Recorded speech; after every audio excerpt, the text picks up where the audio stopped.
Very good afternoon, everybody. Welcome to the Matchday Live preview in association with Standard Chartered, and welcome to Molineux, where Mark Lawrenson and myself are just dodging some very active sprinklers here in the Black Country, but lots to talk about between now and kick-off at 3 o'clock, including reflecting on Liverpool's exit from the FA Cup last Sunday, maybe the mentality of where this Red squad are at the moment, the challenge that Wolves will pose today as they look to climb further away from the Premier League's relegation zone, and Mark Lawrenson will pick his 11 for this game this afternoon. We will start, though, with that game at the Amex last Sunday. You were with us in the studio for that one.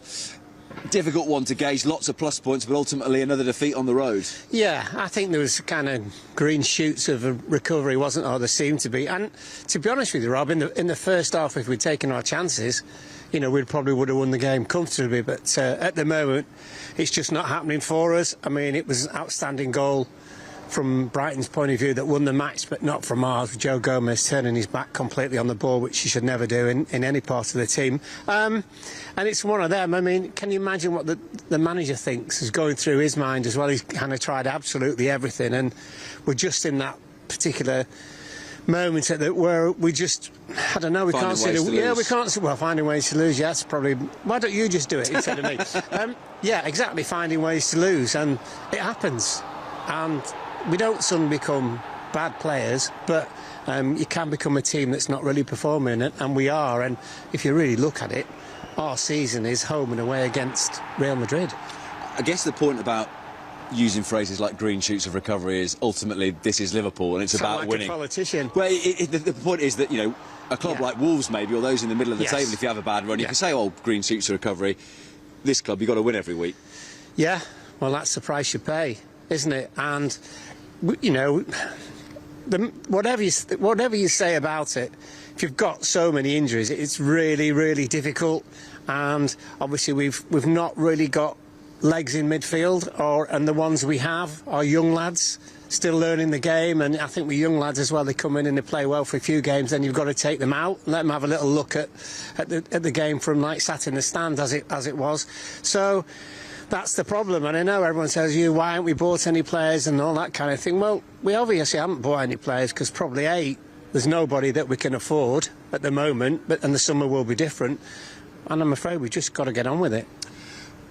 Another problem is the away form is not good. That was another defeat on the road last week. They've only won 2 of 9 in the Premier League this season, which, again, just is so far away from that mentality that Liverpool would just turn up and pick up points on the road so consistently over the course of the last few seasons. Yeah, and well, not just on the road, because I definitely believe since the start of the season that word's gone out with all the other teams in the league, which is instead of going to Anfield, say, and sitting back, go and have a go at them because they're vulnerable, and we have been vulnerable, and then obviously, you know, you will always get teams when you're playing away going at you anyway, so that's a problem. And I mean a number of times we conceded the first goal, was it, I don't know, 15 or 16? 15 of the last 23 Premier League matches they've conceded the first goal. Yeah, and of course, you know, so if you're the opposite manager, you're hammering it into your players that, look, this lot don't start very well, and the problem at the moment is we're not finishing very well, i.e. last week, so it is a worry, but you know that we will come good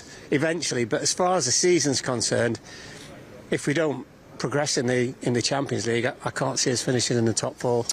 When we talk about sort of fragility and self-confidence, though, you touched on that stat there of conceding the first goal. Again, a couple of seasons ago, you think back to that game at Villa where they were 1-0 down with 3 minutes left, and it felt like it was a group of players that always thought they'd find a way, whereas now it's not there, is it, that belief? But it's also, you know, momentum in sport is absolutely massive. You know, you see it when top cricketers get in terms of batting, and, you know, after a few overs suddenly realise, you know, this is my wicket, and all of a sudden they're off. And we're just like that at the moment. We don't have momentum. Which is how quickly can you get it back? Winning. There's only winning that will get you the momentum back. Listen, the bottom line is you've got to work as hard as possible. You know, you're a professional football, international football, and that's an absolute must. And then you just hope along the way things start to break for you.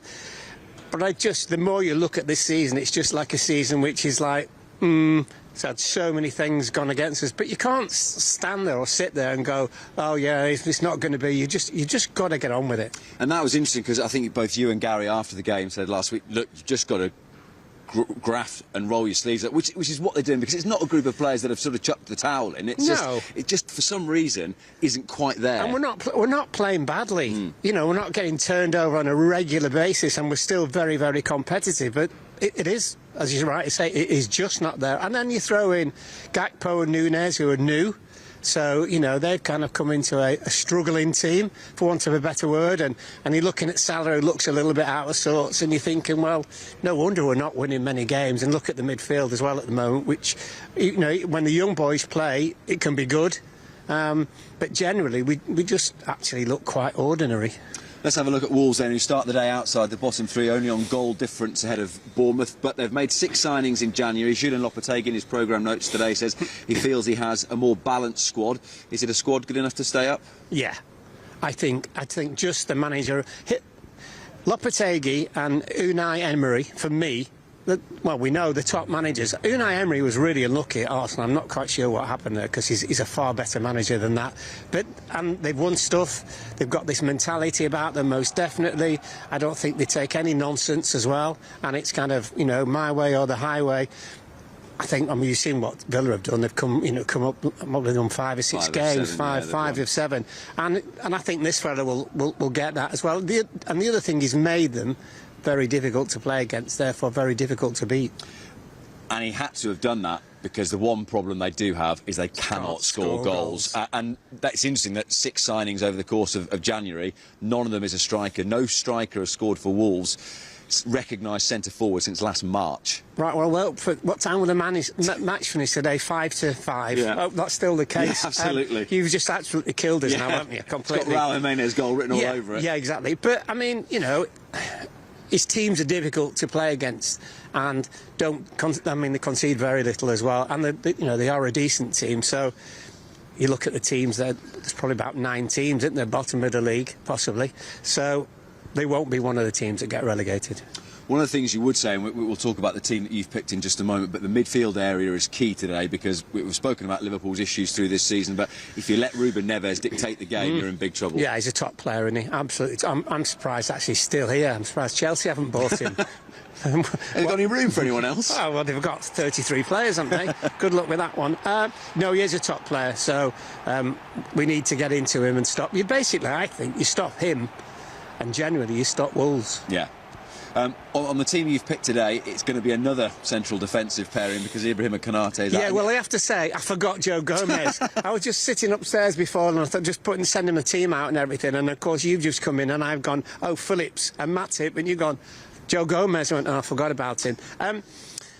But look, I think with the central defensive thing is you defend first. Forget about coming out and playing with the ball and all those kind of things, because, you know, the other thing is our 2 fullbacks pile on, and I've gone with those 2, plus I put Fabinho in, and I know he came on last week and he should have actually been sent off, and he looks a million miles away from the player that he was, but I'm trying to look at kind of not just the now, but also the few weeks when we play Real Madrid, because I think you'll need people like Fabinho and Henderson and those kind of, because it'll all be about experience. So just remains to be seen, doesn't it? Just to return to the back 4, whatever happens, it will be, I think, a 12th different combination of 4 today because of the centre-halves. As a former central defender, that ain't helpful. No, it's not helpful. It's not helpful, but you know, these lads are top players. Even Phillips, who's, you know, how well did he do when we had to chuck him in when it was COVID, etc. Yeah. And he's never even let us down. And sometimes as well, you know, you want a little bit of a steely centre back in there, kicking 1 or 2 people. We are nice, aren't we? I know Fabinho should have got sent off last week, but generally we're a nice team, and I think we can be a bit more aggressive as well. And with those 2 in the team, most definitely. It's interesting, because this was the game where Jurgen Klopp started with that sort of new-look trio in midfield of Thiago, Bajcetic and Keita, and you've gone away from that today, and you think it's maybe the time for some of those senior players to almost just play themselves into a bit of a rhythm. Yeah. If they can. Well, yeah. But that's with a view to the 2 Madrid games, because you wouldn't want to go to, well, even when they come to our place, which is the first game, I think, isn't it? You know, whatever you think about Real Madrid, they're still a good side, and they've got outstanding players. And I would just I think for me those games are all about experience, and you might get to a stage in the game where after 70 minutes maybe we are looking a little bit leggy, then you can change it. But you don't want to start against Madrid and be 2-0 down after 37 minutes, because it's season over, isn't it? Absolutely. When we look at the issues as well with the front three at the moment, you touched on Mo Salah being maybe a fraction off colour at the moment as he prepares to make a 200th Premier League appearance for Liverpool. But it can't, again, you've got two new signings that you're trying to bed in at the same time in Nunez, who you've gone for today, and Cody Gakpo. Yeah, I mean, Nunez is interesting because, you know, we generally thought that he played against us through the middle, but he actually, and Gary Gillespie was talking about this last week, and quite rightly, which was he likes to come in from the left, but so does Gakpo, doesn't he? And I don't think Gakpo's... I thought it was quite good last week, in fairness to him, but I don't think he wants to play in the middle and, like, come and join in and hold the ball up. He's not that kind of player. I think he wants the ball to his feet in a wide position and runs at people. I think cuts inside and, you know, right foot and stuff. So I think Jurgen's tried all sorts of things. Maybe even stick Salah through the middle. You know, that might just... Yeah. Well, the other thing about it, and if you really think about it, because Salah plays on the right, and if the ball's on the left, he isn't getting it. But if he plays in the middle, it's 50% more chance of having the ball, is he not? That works, doesn't it? I think maths wasn't my strong point, but we know that. I'll give you that. Let's just... It is when you put your X's in. I don't know what that means.